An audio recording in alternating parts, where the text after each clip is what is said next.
حضرت ام سلمہ فرماتی ہیں ادھر سے رب کا قرآن آ گیا انما یرید اللہ لیذہب عنکم الرجس اہل البیت ویطہرکم تطہیرا۔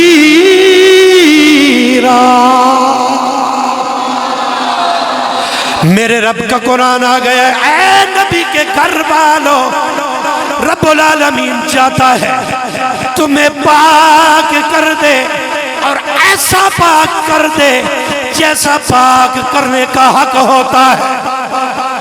توجہ رکھنی ہے، بڑی معروف بات ہے، 12 مرتبہ میری زبان سے بھی سنی ہوگی، لیکن ذرا تھوڑی سی توجہ چاہوں گا۔ حضرت ام سلمہ فرماتی ہے جب یہ آیت نازل ہوئی تاجدار انبیاء نے سیدہ زہرا کو قریب بلایا، پیارے علی کو قریب بلایا، حضرت حسن مجتبیٰ کو جناب ایک جانب بٹھایا گود میں، حسین پاک کو دوسری جانب بٹھایا، اوپر جناب والا چادر تان لی۔ آپ نے تھوڑی سی توجہ رکھنی ہے، یہ ایک عجیب رنگ نہیں ہے، کبھی آپ نے سوچا ہے؟ دیکھیں آپ بھی گھر میں بیٹھتے ہیں، آپ کے نواسے بھی آتے ہیں، داماد بھی آتے ہیں، بیٹیاں بھی آتی ہیں، لیکن بیٹھنے کا، بات کرنے کا، گفتگو کرنے کا، گپ شپ لگانے کا یا جناب والا کوئی صلاح مشورہ کرنے کا طریقہ کیا ہوتا ہے؟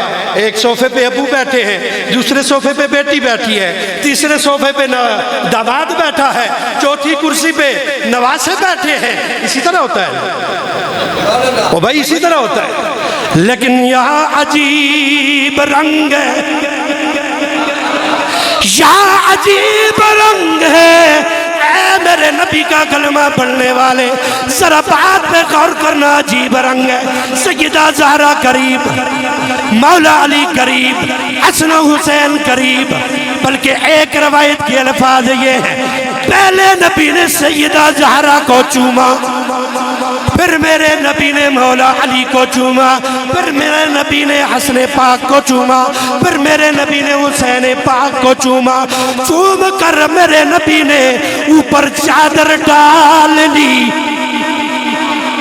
یہ عجیب رنگ میں ایک جملہ سنانا چاہوں گا، چادر ڈال کر اللہ کے رسول رب کی بارگاہ میں عرض کرتے ہیں اللہم ہؤلاء آل بیتی۔ توجہ رکھنی ہے، ذرا مزہ لینا ہے بات کا۔ اللہم ہؤلاء آل بیتی، اے میرے اللہ یہ میری اہل بیت، اے میرے اللہ یہ میری اہل بیت۔ اللہم ہؤلاء آل بیتی و خاصتی، اے میرے اللہ یہ میری اہل بیت اور یہ میرے خاص لوگ ہیں، ان سے نجاستوں کو دور کر دے جس طرح تیری شان ہے۔ واقعہ مکمل ہو گیا، اب اس پہ ایک دو جملے کہنا چاہتا ہوں، ذرا حاضر ہیں آپ سارے؟ ہاں میرے نبی کے غلام ذرا غور کرنا میری بات پر۔ یہ عجب رنگ دیکھا ہے، زہرا کو بھی بلایا، علی کو بھی بلایا، حسن و حسین کو بھی بلایا، ایک چادر کے نیچے بند کرنے کا مقصد کیا ہے؟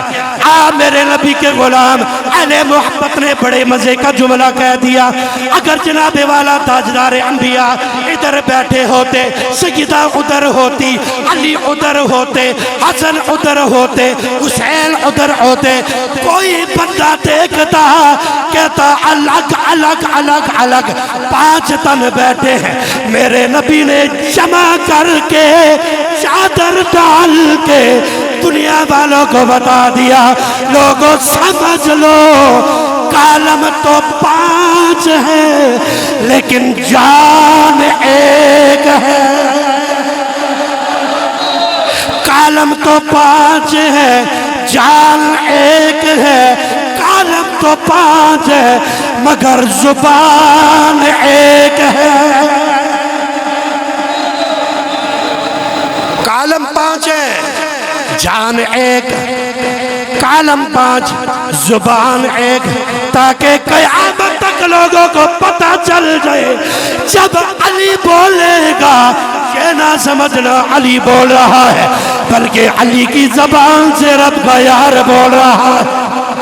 جب بھی حسین بولے گا یہ نہ کوئی سمجھے کہ حسین بول رہا ہے بلکہ حسین کی زبان سے رب العالمین کا یار بول رہا ہے۔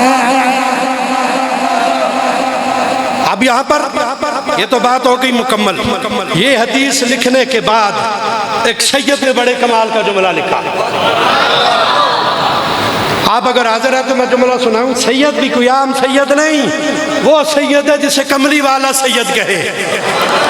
اس سید کا نام ہے جناب والا پیر مہر علی شاہ۔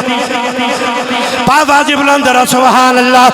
او میرا گولڑے کا تاجدار سیدنا پیر مہر علی شاہ رضی اللہ تعالیٰ عنہ جناب والا اس آیت کی تفسیر کرنے کے بعد یہ حدیث پاک لکھنے کے بعد تاجدار گولڑا فرماتے ہیں چادر کے نیچے لا کر رب کے یار نے ان چاروں کو ساری کائنات سے الگ کر دیا ہے۔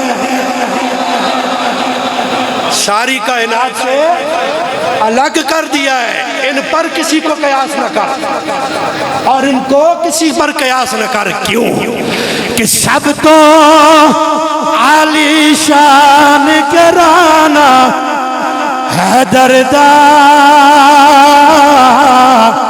سخیاں دا سلطان کرانا حیدر دا سب تو عالی شان کرانا سخیاں دا سلطان گونج پہ جائے سخیاں دا سلطان ہاں سخیاں دا سلطان۔ میرے نبی کے غلاموں یہ مت سمجھنا جناب والا یہ بڑا مبالغہ ہو گیا، یہ مبالغہ نہیں ہے۔ آگے چادر کے اندر نبیوں کے امام نے ان چاروں کو لا کر کائنات والوں کو بتا دیا دیکھ لو یہ وہ ہے یہ اور میں ایک ہے۔ ان کی برابری کرنے سے پہلے ذرا سوچ لینا یہ کوئی عام نہیں، یہ رب کے یار کے خاص سب تو عالی شان کرانا ہے دردا سب تو عالی شان کرانا سخیاں دا سلطان کرانا۔